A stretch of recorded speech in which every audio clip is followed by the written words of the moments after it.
By all metrics, it seemed Tom Hardin was a success story. He grew up in a middle-class family, worked hard to get into the University of Pennsylvania, and after graduating, worked his way up to becoming a successful hedge fund analyst. As he felt more and more pressure in the finance world, especially while watching others seemingly cut moral corners to get ahead, he decided to cross the line.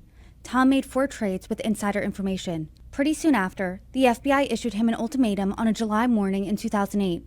Either cooperate in their investigation into Wall Street or potentially go to jail. In the throes of the global financial crisis, Tom wore a wire dozens of times, and with his help, the FBI was able to build more than 20 of the over 80 criminal cases in Operation Perfect Hedge, which has been described as the largest insider trading case in a generation. Tom Hardin wrote Wired on Wall Street, a book about making the trades, wearing a wire, and trying to rebuild his life after, and joins Forbes True Crime to discuss his story.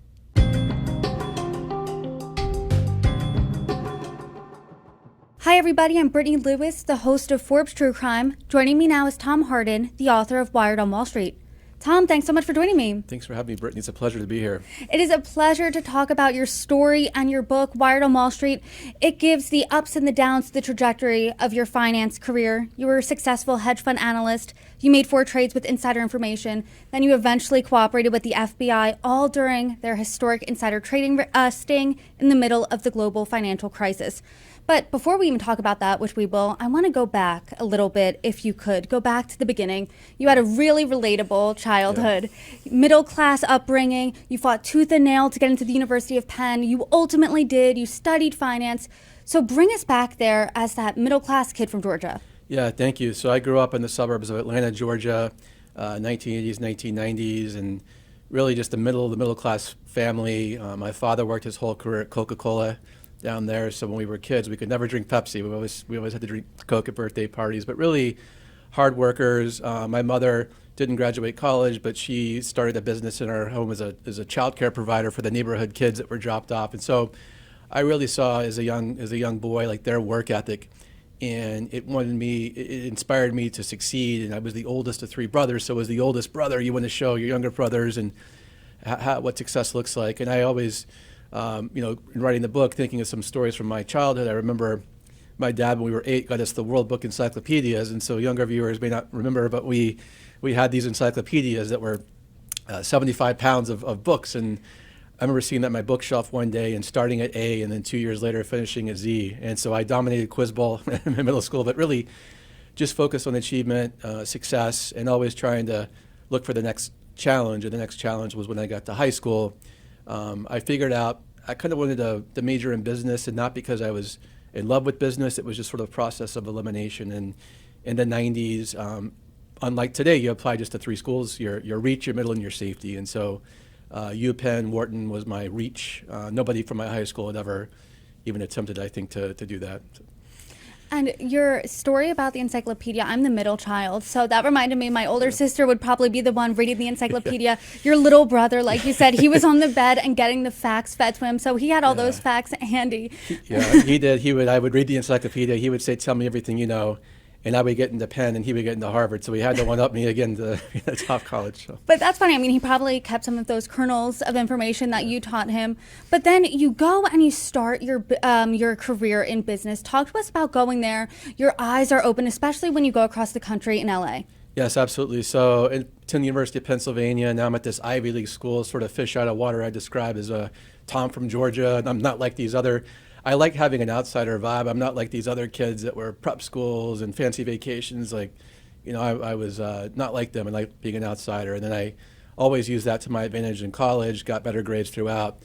And then, as is common at many business schools, I got into investment banking. And the one big offer I got was at a firm called Donaldson, Lufkin, Jenrette, DLJ. So this is way back in 1999 during the tech stock bubble. And I remember working the 100-hour work week. So anybody in investment banking will recognize that. As an analyst, you're kind of waiting until 5 p.m. The managing director puts the work on your desk, and you just stay up all night. And I loved it because 2 or 3 years of investment banking is about 10 years of experience, but I only did a few months of investment banking until I was recruited by a friend who had worked at the bank, who had gone to a hedge fund, which is a whole new world to me, in Greenwich, Connecticut. So I remember leaving Los Angeles with Santa and shorts and then flying into Westchester County Airport in 2 feet of snow, much like we recently had. And in starting this hedge fund career. And you see Diana Ross, I believe it was, in that airport. I did. So I think at that moment, hey, my life is going to change a little bit. Is that true? I think that's true. I'm coming up, whatever. Yeah, exactly. I just see her at Westchester County Airport with her skis, and wow, this is the place to be. This is where things happen. And my first hedge fund boss was 10 years older than me, and when I interviewed with him, he wasn't bragging. I tried to make sure, I wrote he wasn't bragging about it. He just said he made $75 million in 1999, and that's not a number. I didn't know anybody could make that much in 1 year. Like, it never even dawned on me. So I would say I was drawn by that.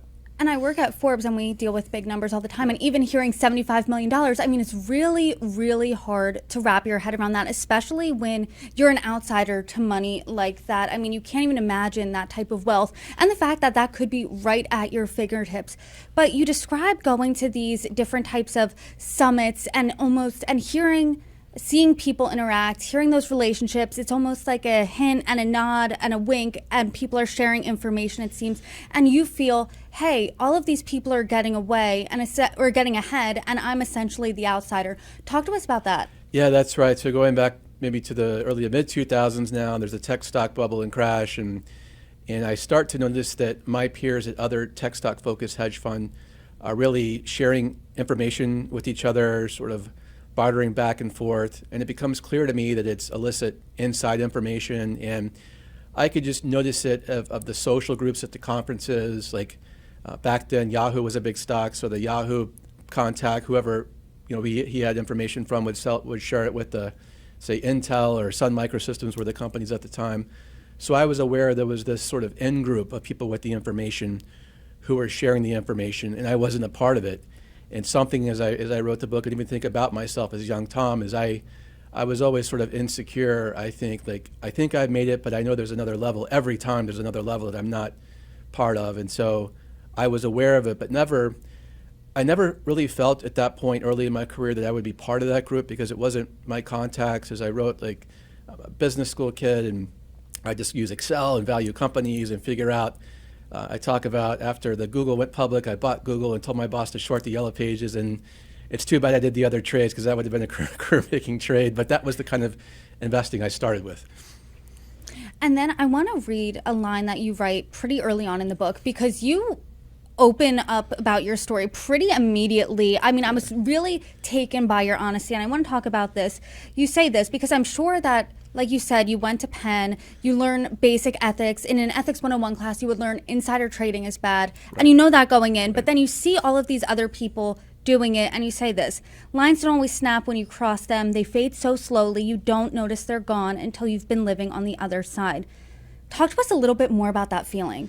Yeah, there's really, in my experience, there was no dramatic moment where I said, okay, it's Tuesday, what's the date? I'm going to break the law today. That's not how it works. And then slowly, as I became, and one woman I talk about who worked later for Roger, one of the most famous people to later be charged, I suspected that she was trading on inside information. She was always part of these information bartering groups. And then I let her, and this is my own doing, I got closer to her, would always talk to her about what's going on in Silicon Valley, what's the latest.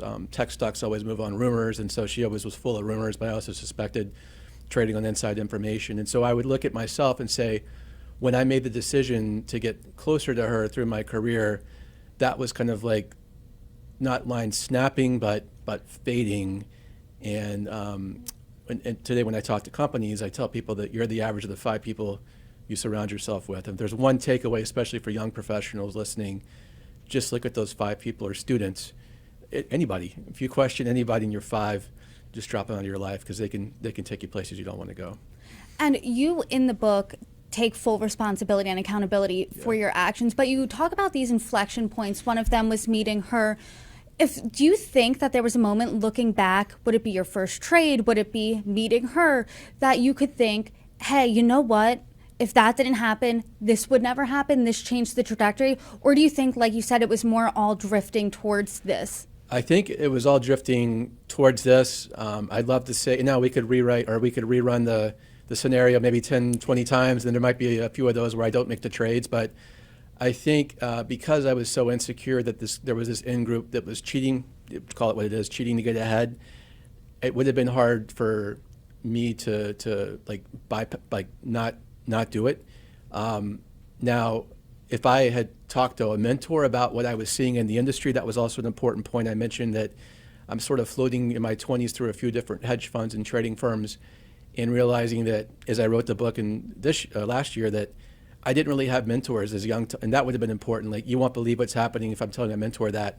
The right mentor would have slapped me around. Well, you would never do it. Like, you're a good investor. So that would have been harder for me to make the trades, because it was very easy for me to let my own self down. I think it'd be very much harder to let a mentor down, because that's just psychologically harder to do. And so the lack of mentorship, not an excuse, but just of all the things that played a part, that was one too. And it seemed like, and correct me if I'm wrong, but just based on reading the book, it seemed like your boss at the time you were making these trades, it seemed like he knew exactly when he was looking at that, but he just didn't ask any questions. It was willful ignorance. Yes, willful blindness, where at my final hedge fund, when I'm 28, still relatively young, we were investing over a 3-year horizon with my Google Yellow Page long-term ideas. Those don't happen next week. It's going to happen over years. And we lost money in the first quarter, which, Brittany, it shouldn't have mattered, because we had deployed maybe 30% of our capital. We're just that, we're not really invested. But apparently he spoke to an investor, a potential investor, and comes in flustered.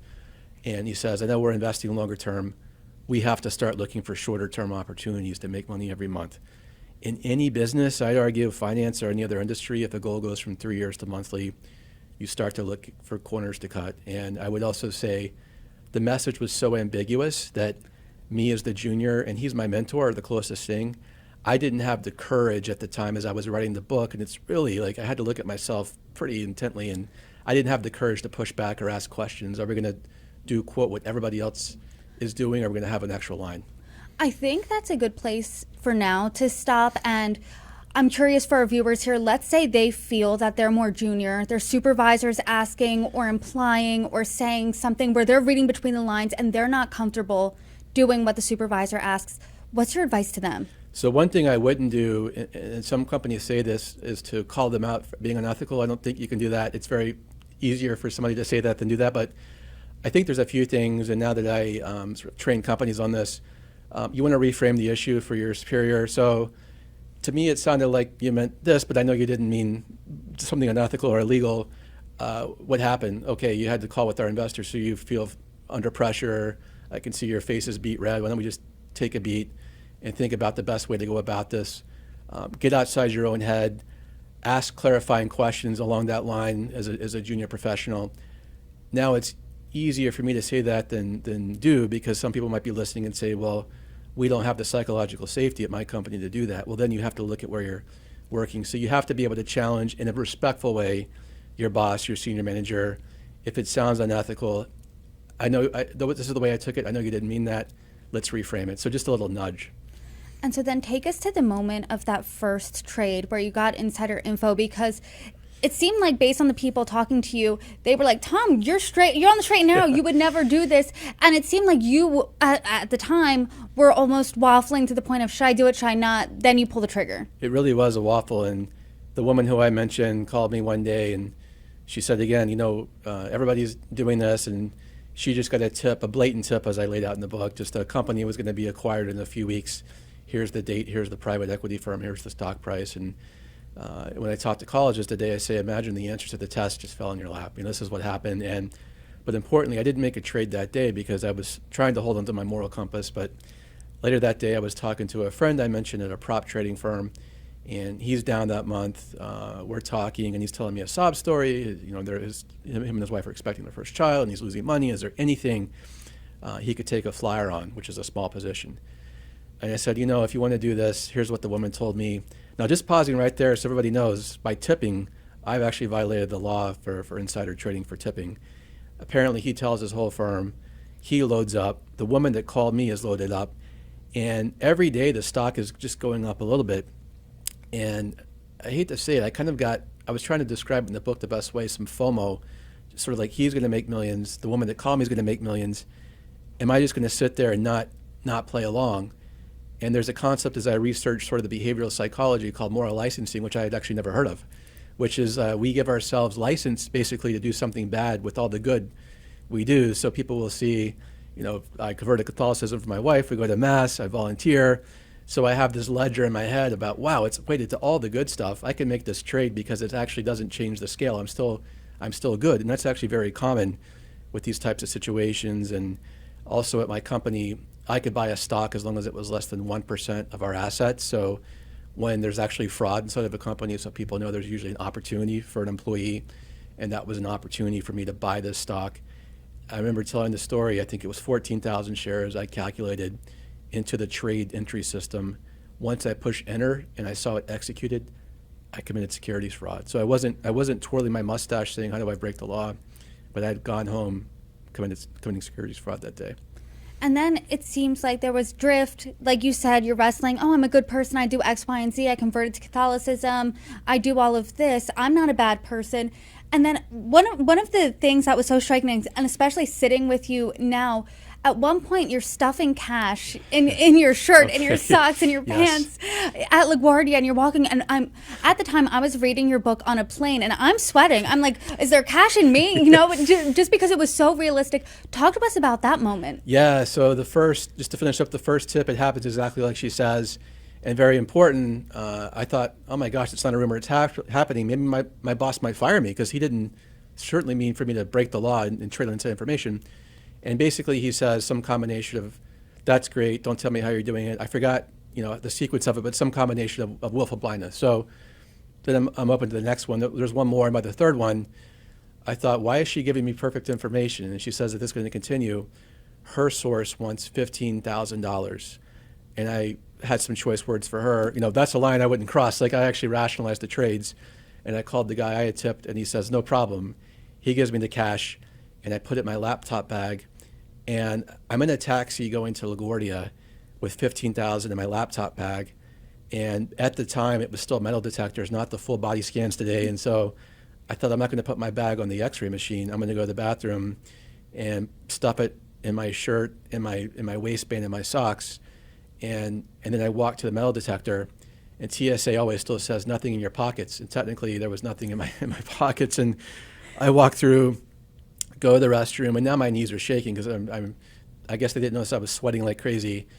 Went to the nasty restroom, I'm gonna sat down and put it back, and I looked at myself in the mirror, and I had a passing thought. This is actually a good ethics check.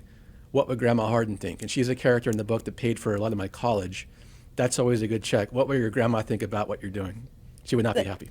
That is a good gut check. Looking at yourself in the mirror and thinking, a grandparent, someone, a mentor. But I know that you didn't have a mentor in your job. But then I guess the next really scary moment in this book, it's a beautiful July morning in 2008 in Manhattan. You're walking, you hear someone say your full government name, and it's not your mom. Right. You turn around, two FBI agents, they whisk you into a Wendy's. Bring us to that moment. Yeah, so I'm dropping off my dry cleaning in July of 2008, 6:30 in the morning. It's the middle of the financial crisis. I'm just thinking about the markets and how much money we're losing today, and step on the sidewalk and hear my full name, Thomas Covey Hardin. Anybody from the South, if your mom calls you that, you're in trouble. And it wasn't her, as you said. Turn around. It's just like a TV show, like two FBI agents, dark suits, man and woman, wallets identify themselves. We sat down at a Wendy's, and somebody was asking me why was it a Wendy's. It just happened to be there. It's not like the FBI always goes to Wendy's, and sat with them, and we went upstairs. And I remember just sitting down, and it was a minute into this, and my back was drenched, like just sitting on that plastic. And the female agent is just staring at me. She's not blinking. And the male agent is saying, we know about your 4 trades last year. And I remember thinking briefly, like, those are really small trades. Well, okay. And then he said, we know that you were just down in Georgia visiting your baby nephew for his baptism. And he said my nephew's name, who was 6 weeks old in that weekend. And my first thought was, oh my gosh, my parents are going to be upset because they could only talk about my success and that. And then I thought, oh my gosh, my wife's going to leave me. And then eventually, oh my gosh, I might go to prison. And then the FBI told me about the cases they were building. They showed a piece of paper to me with the names whited out. I saw there was 2 big targets at the top.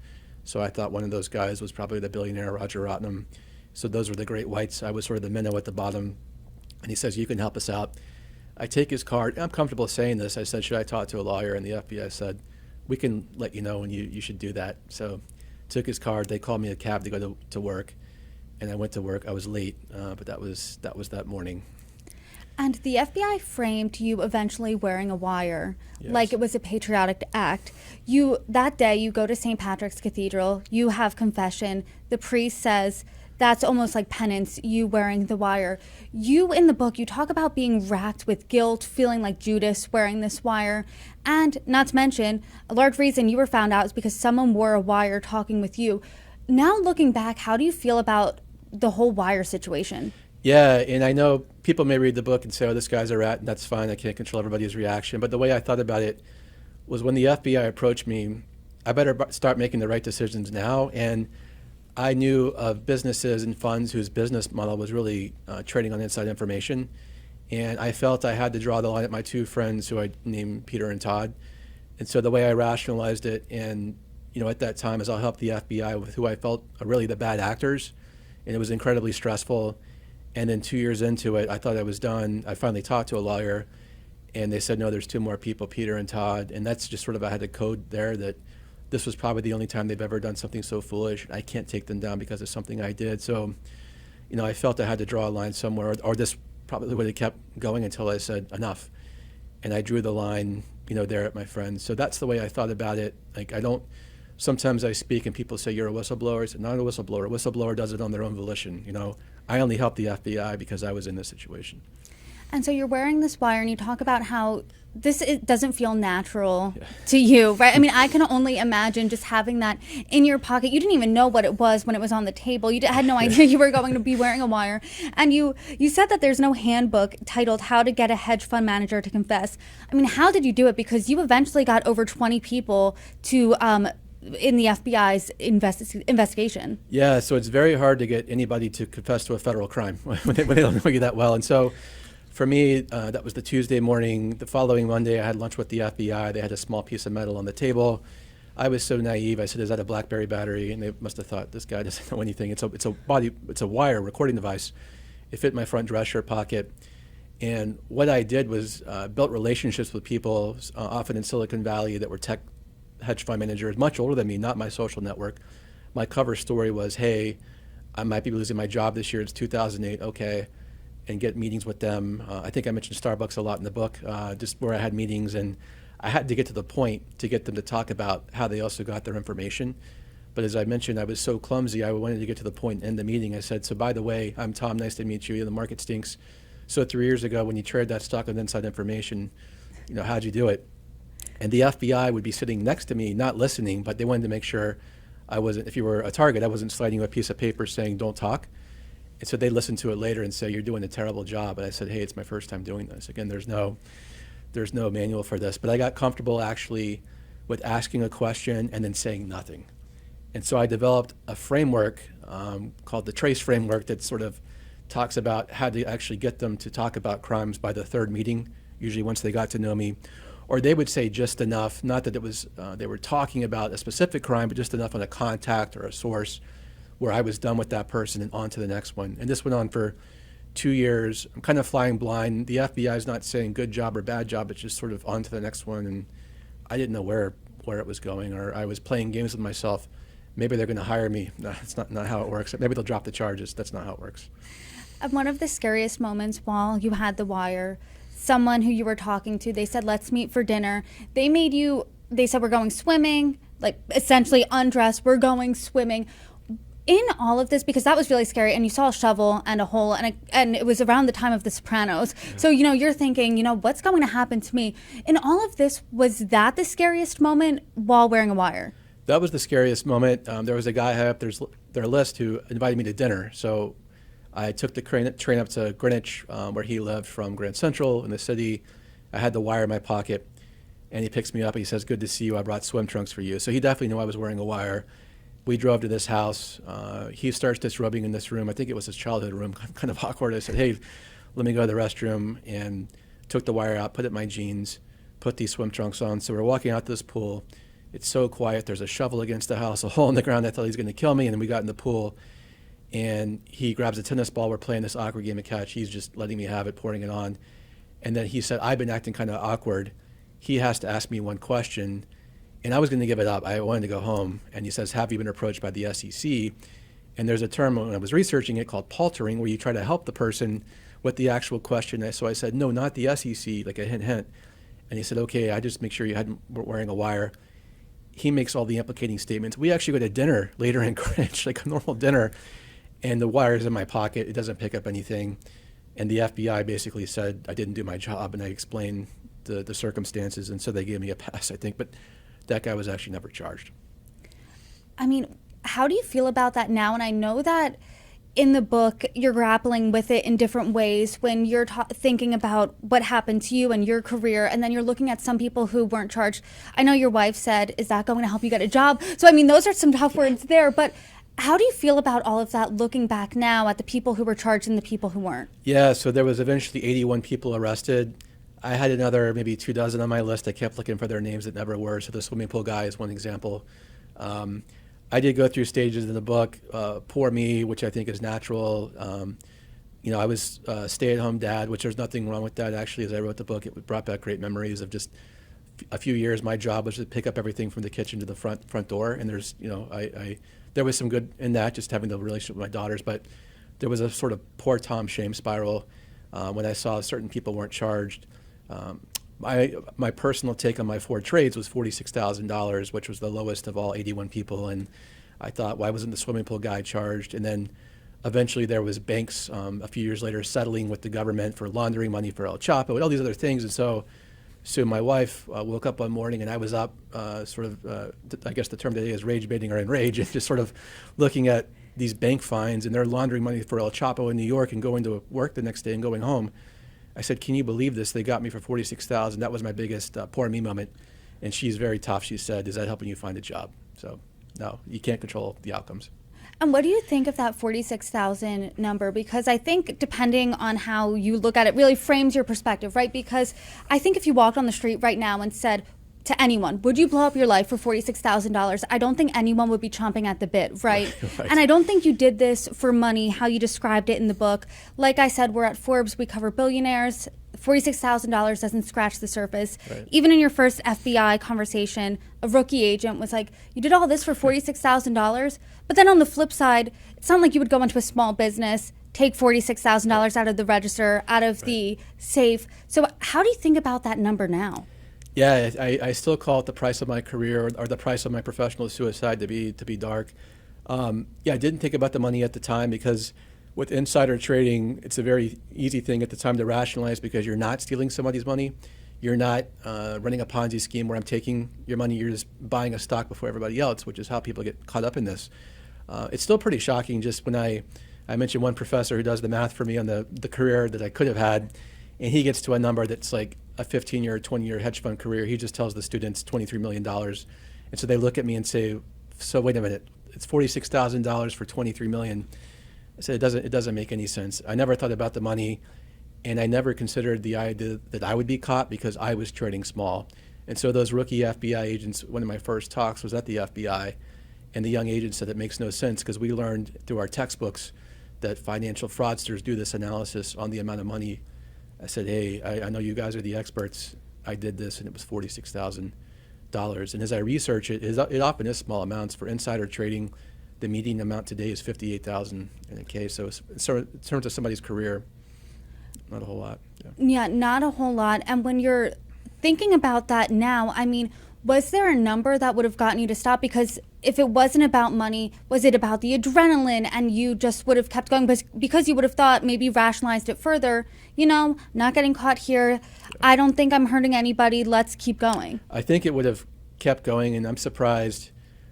I look at it now as I wrote the book that the FBI did me a favor after the 4th trade stopping me, because I would have kept doing it. And that's uncomfortable to say. I'd love to say after the 4th tip, I told her, stop calling me with this great information. Like, that was not going to happen, especially with my boss looking the other way. So what if it was 4 trades a year, 5 years, 20 trades? It's a lot more than $46,000, and probably escalated by then.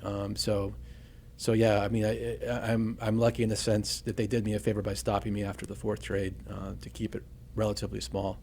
And now it's 2026, and we're talking about your story. And something that I'm struck by is you had to keep this such a secret while you were an informant for the FBI. You were Tipper X. You had this secretive identity. then that's revealed who you are. I mean, your life changes really overnight.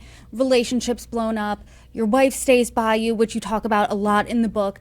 And then, you really are trying to have to rebuild your life from there. I mean, what's it like now talking about your story? Now it's still not easy. My presentation today or my conference keynote, there's a lot of crazy FBI stories that the crowd likes, but it's very much, I have to almost get myself back in that situation. What was it like when the FBI approached me, and tell the story that way. Some of my friends feel it's actually not good for me because they feel like I'm not going on with my life by continuing to relive this. Basically every week for the last 10 years I have a talk. But the reason I wrote the book is now that my girls are teenagers, they understand it and they've read the book. I don't know if it's their favorite book, but they got the lessons, they understood it. And my wife was ready to tell her side of the story, which is totally, in the book. There's two protagonists and I'm not the hero. And so she was okay with that. And, just today, there's so many ways to cut corners even more with just sort of the new tech or AI, or prediction markets is a new place for insider trading. And I just feel like the behavior is going to continue to be ahead of the regulator, whether it's new markets or crypto. And so the rationalizations are pretty much always the same. So that's why I'm looking at it today as sort of getting this story on the page. Every year the story doesn't get younger, but I think it's just human behavior that really doesn't change. And you talk a lot about the human behavior piece of this. You talk about shame versus guilt and really get into that. I mean, has that gone away? I mean, how do you feel now? Because it's almost been, 15 years since? Yeah. So 2008, with the FBI was 17, 18 years. It was very much, I didn't understand the difference between shame and guilt when I started even sharing it after the FBI 10 years ago. I spoke at a conference and the event planner said they liked it, but they also think you're not doing well. And she's like, I know what it is. It's shame and guilt. And I said, it's the same. She's like, no. Shame is, right now, Tom, you're saying I'm a terrible person. I'm an awful person who broke the law. Guilt is maybe I'm a regular guy who got in a situation, did choose to cheat, not making excuses, but not a terrible person. So she said, the moment you recognize that, it's going to help you. And that was probably the biggest psychological, mental health unlock for me on the shame and the guilt.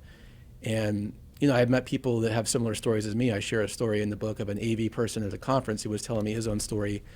And first of all, you have to accept responsibility.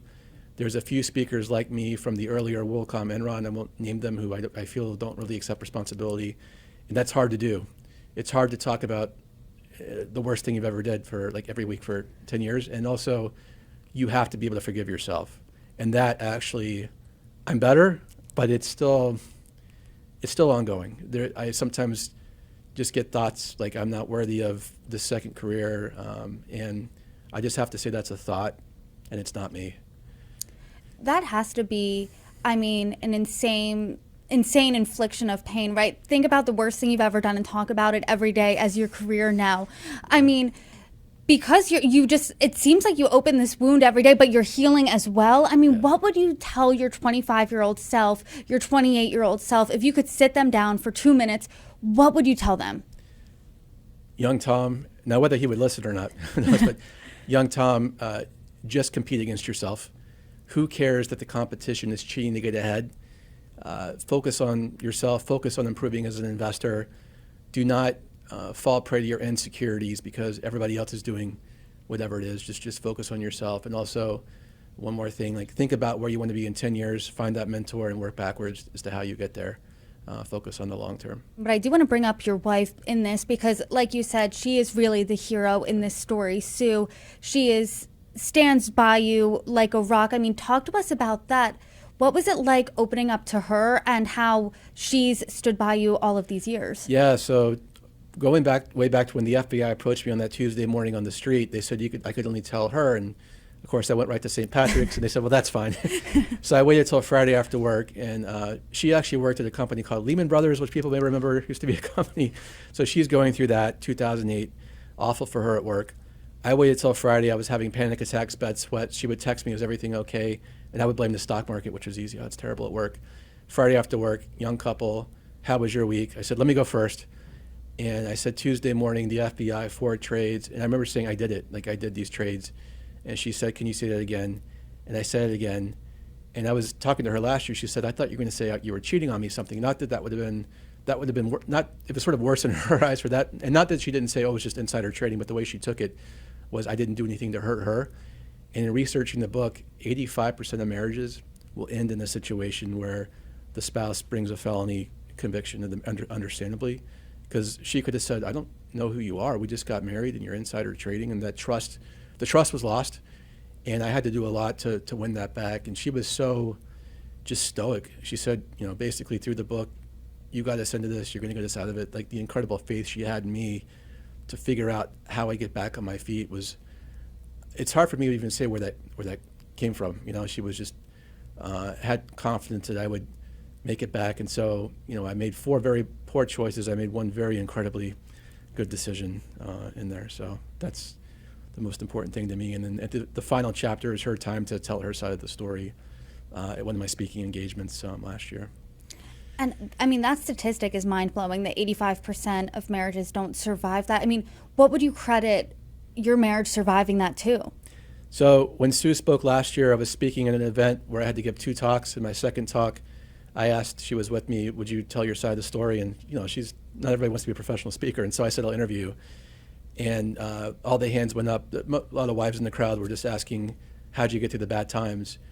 And I'm pretty sure she didn't prepare for this. She said, "Well, there was good times before this. There was tough times Tom just talked about, but there was no bad times because we never turned against each other. We never actually did that." And the whole crowd was silent, like, "What?" Like, there was never bad times. And that's the way that she took it. I also would just sort of be very transparent with her, like, after this happened, this is what's happening, this is in. Up to a point now, wearing the wire, I kind of kept some things to myself because I didn't want to scare her too much, but just trying to show her that, hey, all I can do at that point was, when I couldn't work, to be the best stay-at-home dad I could be. I got into cooking, and this is just, this is, I could only focus on what I could control.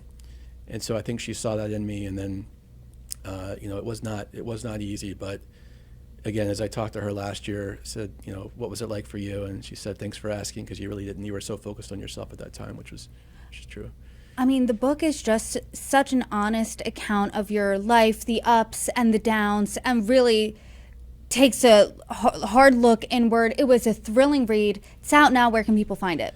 So people can find it where all books are sold today: Amazon, Barnes & Noble, Wired on Wall Street. I'm really happy of how it came out. It's not an easy thing to write a book, so I hope people find it, enjoy it, and then really pick something from it too. So, Tom, I appreciate the transparency, the honesty. Thank you so much for joining me. Thank you, Brittany. It was a pleasure.